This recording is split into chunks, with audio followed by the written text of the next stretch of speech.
Yo, what is going on, homies? It's your boy StumpD back for the OPTC video, and in today's video, we're diving into the PvP challenge, number 25, Slashes, for the release of S-Hawk. And this particular character, as you guys have seen through my multiple showcases, everyone in the community is talking about how good this unit is in PvP, and how disgustingly good the Slasher team is. So, what did Bandai do? They basically threw on every goddamn strong Slasher that's in the game, with the new S-Hawk, said, hey, let's call it a day. The only character that they didn't use that just trumps Dofi is Zoro Sanji. But I see why they use Dofi, because S-Hawk boosts end-to-end slasher units. So, in today's video, I have a couple of teams for you guys, just sort of showcase how to take it down. There are some very good units that can actually counter slashes. It's not foolproof. Now, I know a lot of you guys are saying that Free Spirit works exceptionally well. I don't know what team you guys are using, but every time I tried Free Spirit, they got clapped. I do have a Free Spirit team in today's video,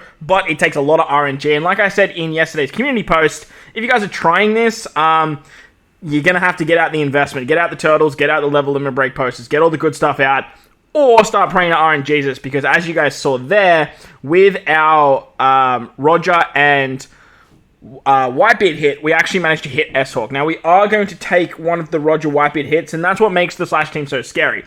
The fact that they have Roger and Whitebeard and S-Hawk hitting through defense is kind of nuts. But the first team you guys see in today's video is actually the Striker team, and the Striker team has access to a particular character called Shiki, and Shiki can do stuff like this, where he absolutely just hits Slashes so damn hard that if you have him come in off the bench with a bit of RNG, you can do some pretty crazy stuff. Now, this fight is far from over, though. Like, as you can see, even with that really good RNG that we had of Roger and Whitebeard killing S-Hawk and Shiki coming in and basically killing the rest of the front lines, like, there is still a world where we could have lost this fight. Lower chance world, but using Hina and the blowback and all of that RNG to our advantage, Strikers could actually get it done fairly nicely, and I had a lot of success with Strikers, not just in this run, but in a couple of other test runs that I was doing as well. Now, Slashers do have another counter in quotation marks, because honestly, this particular counter is a little bit weaker than what Shiki can provide. However, shout out to my boy Itachi in my alliance for throwing this challenge at me and then sort of bringing this team to the forefront when I basically said, holy crap, this is hard. He didn't really give me too much time to try it, but hey, with some RNG and the Psy team, you can actually get it done. Now, this particular team has a very high success rate. If you guys are really struggling and you have these particular units all maxed out, I understand a lot of people have Gear 5 and Yamato and Odin, but the bench is pretty hefty. We have Shanks, we have Zoro, we have Strusen, with Enel now being used in the front. With the PvP update, we can now use characters like Enel in our front lines, and with the combination of Enel and Rebecca Toy Soldier, we can reduce the cooldown reduction and the defense of our Slasher type enemies. Now, that doesn't surefire us a win.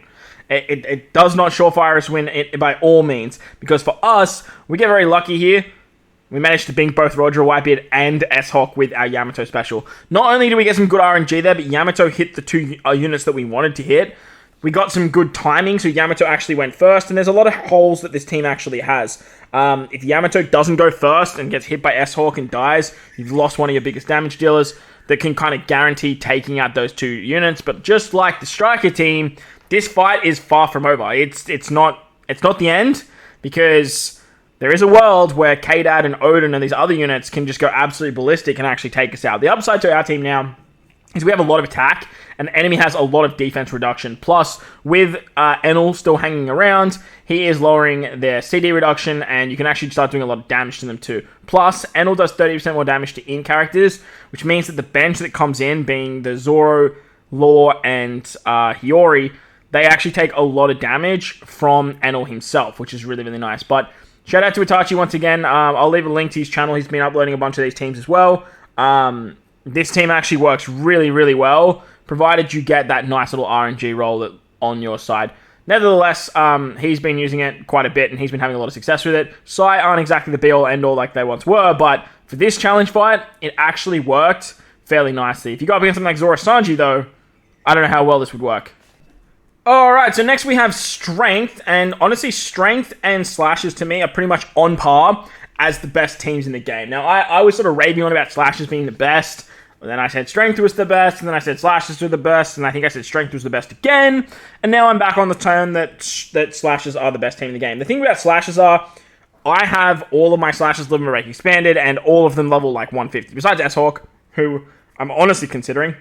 Where my strength team, I don't have limit break expansion, I don't have 150, I don't have as much investment in my strength characters, and they all do very, very well. Just like this side team that you saw on the bench, we have a lot of hefty characters, plus, to survive the S-Hawk hit, you do need to make sure that your Luffy is at least level 120. As you can see there, right on level 120, means that Luffy can survive the shot from S-Hawk. All you have to do is survive that one shot from S-Hawk, and then get the haste pop-off from Krooby, and you will be absolutely fine. Because with Blackbeard, he gets some nice haste as well. He can do a very, very big HP cut, and then you have Luffy come in and do stuff like this. And it's a lot of damage. However, Roger and Whitebeard inevitably probably will still go, but that doesn't mean that it's going to end your run, because this team has a very, very strong bench. With Kuma and the 20 cost update, just like Enel, being used off the bench is such a prowess, and so much extra damage, and then having King as well to come in if those units die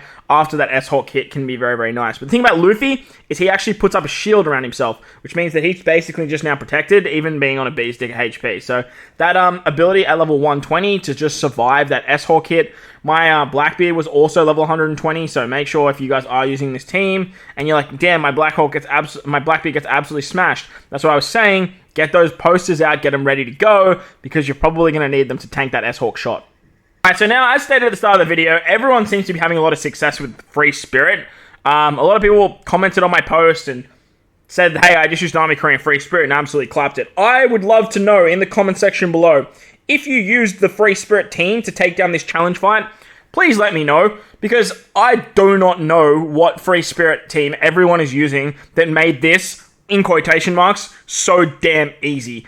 I tried Nami Karina and Odin in the front line. I tried Otama in the front line with a big old bench. And yes, we did manage to get it done a couple times, but the RNG factor, man, was so crazy. So I just decided, you know what, screw it. Let's funnel all of our resources into RNG. We're going to run Nami Karina and Boa, the cheating Free Spirit team, as I like to call it, because this particular team has the ability to just stall out so many different teams.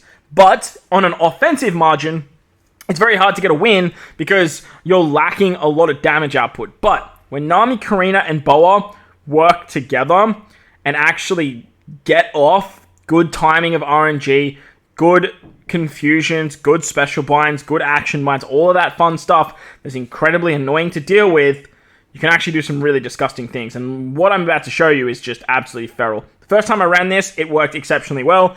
I had like 3 to 4 more runs where I just kept losing, and then I had this run which I was recording, and I was like, yeah, cool.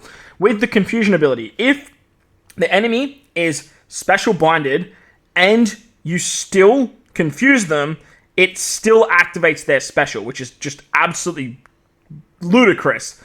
Unfortunately for us though, the rollback of Nami Karina and the special bind and confusion of Boa can be counterintuitive, because then if you confuse and you want them to use their special to lose it, Nami Karina rolls it back, and then unfortunately, they're just not going to have it ready. And they can do something like what you guys just saw there with S-Hawk actually killing majority of your frontline units.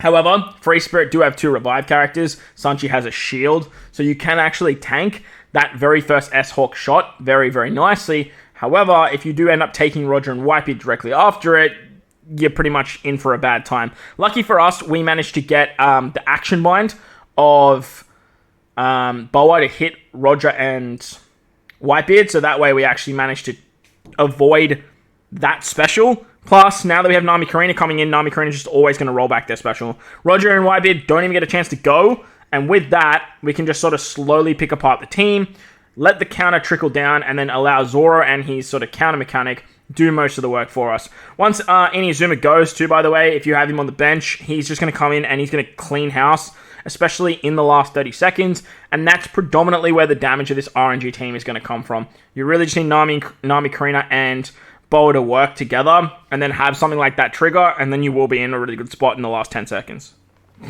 The most effective way I've found, though, is to fight fire with fire. Just use a better slasher team, and the better slasher team has Zoro Sanji on it. Plus, you can run out a very strong int-based bench with Cat Viper, with Brogy, with Dory, with Brook, with Shiki. Like, you have a lot of very, very good options. For me, I don't have Pirate Festival Rare Recruit Brook, so I'm using Pirate Festival Rare Recruit Usopp. Now, the reason I'm using Usopp is because he's an int character that is a Straw Hat to trigger Zoro Sanji, and the Force are int characters to trigger Cat Viper. Stereotypically, I would use Brogy over Shiki. However, we're going up against a lot of slashers, and I thought, hey, like, if he comes in, he can do some work, as you guys saw with the Striker team. But with some RNG and your units going first, you can easily pop off nice and fast.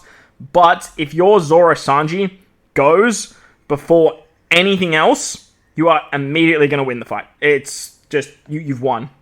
Zoro Sanji and their haste ability is so ridiculously broken that it lets you win. Plus, having Roger and Whitebeard at level 150 limit break expanded means they can tank the shot from S-Hawk with, again, a Bees Digger HP, just like you saw with Luffy.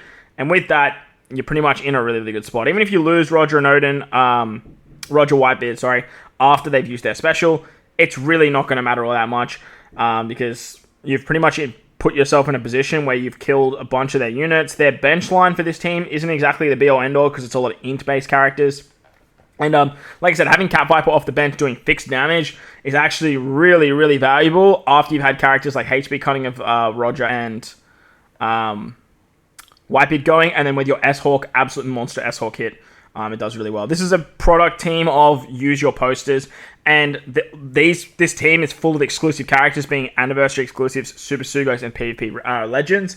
This is where you want to use your posters. Stuff like PvP rare recruits, anniversary exclusives, Super Sugo characters, and PvP legends. It's exactly where you want to use those types of resources. But that's going to wrap up the video. I hope you guys enjoyed this one. If you did, make sure to go down there, belt the like button, hit the subscribe button, do all that good stuff. Good luck in the challenge fight.